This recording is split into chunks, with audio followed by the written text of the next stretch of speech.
court, counsel, members of the jury. Rules exist for a reason. As a society, we have them in place to protect us, to control behavior. In the case of camps such as the defendant, those rules come in the form of accreditation standards.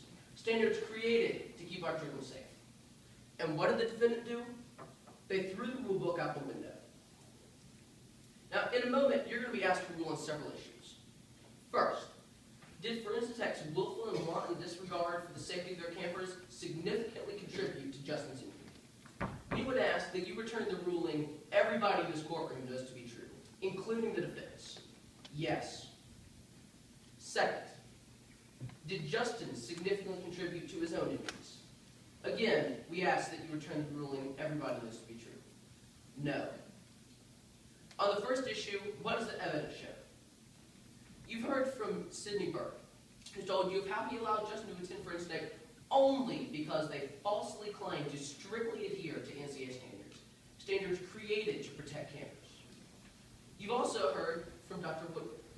On one hand, his self-serving statements about how important the campers were to him and how much he valued their safety, but on the other, how he didn't care about their safety enough to get a trip itinerary from River, or ensure that River didn't drive, or ensure that there were 2 adults on the trip, as all these were against those same standards.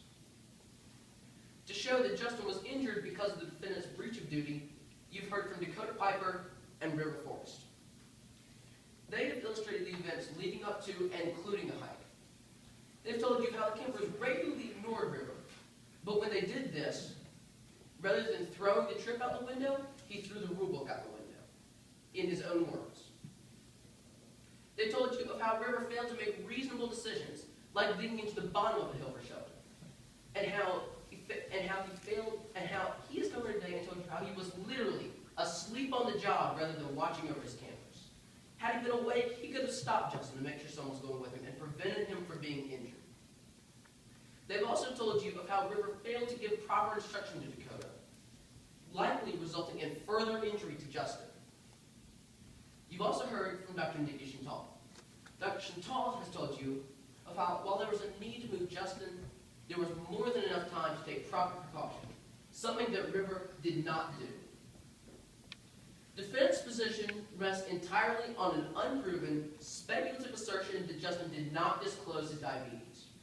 They've come here today and told you that he should have informed the camp nurse, and that he should have worn his medical ID bracelet.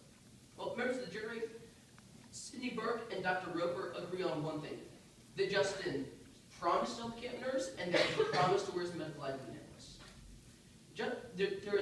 The only person who can dispute that Justin told the camp nurse is the camp nurse herself.